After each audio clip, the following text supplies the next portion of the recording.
नमस्कार. मी प्राध्यापिका मेधा दाते. लेख क्रमांक 267. 23 सप्टेंबर. वैश्विक शक्ती परिणाम.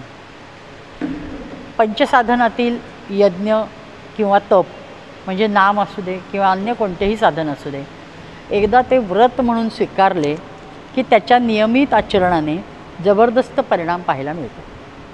आपण गणपतीला आणि सरस्वतीला बुद्धीची देवता मानतो.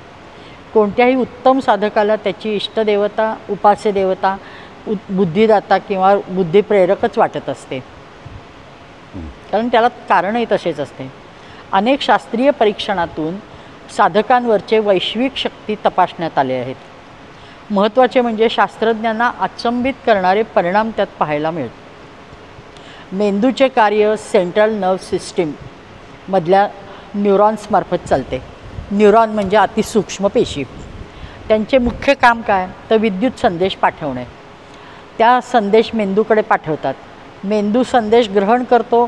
त्यावर आपण पूर्वस्मृती ज्या काही आपल्याकडे साठवलेल्या असतील त्यांचा उपयोग करून कार्यवाहीसाठी तो मनाकडे पाठवतो.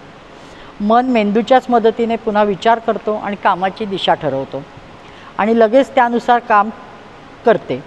हे सर्व इतक्या झटपट होत असते की बस त्याची गती प्रकाशाच्या वेगाच्या काही पट आहे असं म्हटलेलं आहे.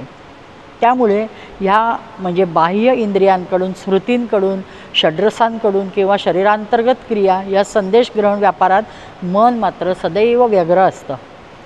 साधारणतः एका मिनिटात माणूस वेगवेगळे 20 ते 22 विचार करतो.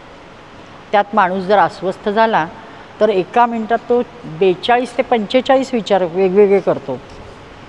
पण नॉर्मल माणूस झोपताना सर्व विचार बाजूला झटकतो आणि शांत झोपायचा प्रयत्न करतो.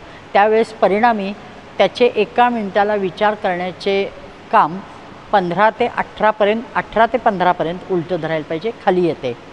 आणि शांत गाढ झोपेमध्ये एका मिनिटाला फक्त वेगवेगळे 5 ते 8 विचार त्याच्या मनात येतात. गाढ निद्रेत विश्वशक्तीचा चैतन्यमय ओघ मस्तकाद्वारे शरीरात प्रवेश करतो. परिणामी सर्व ग्रंथी उत्तेजित होतात. पण हा विश्वशक्ती ओघ शरीरांतर्गत वळवण्यासाठी मन निर्विचारी हवे. सर्वात महत्त्वाचे म्हणजे ज्यावेळी संचित कर्माचा प्रभाव मात्र दिसत असतो. हे शास्त्रज्ञांनी मान्य केलेलं आहे. सात्विक प्रभाव वाढवण्यासाठी साधना फार उपयुक्त आहे आणि ती उपयुक्त ठरतेच. अशा साधनेच्या उच्चाराने, आचाराने शरीराभोवती एक प्रसन्न वलय तयार होतं. अभद्र विचार आपोआप थांबतात. पण मानवाचे बेचैन व अस्वस्थ मन मात्र अमंगल विचार करेल. ते घातक आणि विध्वंसक शक्ती ज्या आहेत त्या खेचून घेतो. कधीही म्हणून अभद्र विचार कधी बोलू नये म्हटले जातं. हिची विचारसरणी जीवनाला अभिशाप असून अधःपतन घडवते. असे स्पष्ट व निस्संदिग्ध विचार साधनोत्तर आपोआप स्फुरतात. हेही महत्त्वाचं आहे. आणि म्हणूनच कृतनिश्चयात्मक प्रयत्न करण्यासाठी, अधःपतित अमंगल दूर धुडकावून देण्यासाठी साधना अनिवार्य आहे. अशा साधनातील उत्तम साधना म्हणजे पंचसाधन होय. यज्ञीय वातावरण सद्विचारांना तत्काळ कृतीचे पाठबळ मिळते. सत्कर्मांचा बॅलन्स भरभक्कम वाढतो की जो पुढच्या प्रवासाची बेगमी असते. आणि महत्त्वाचे म्हणजे आधुनिक शास्त्राने हे विचार प्रयोगांती मान्य केले आहेत.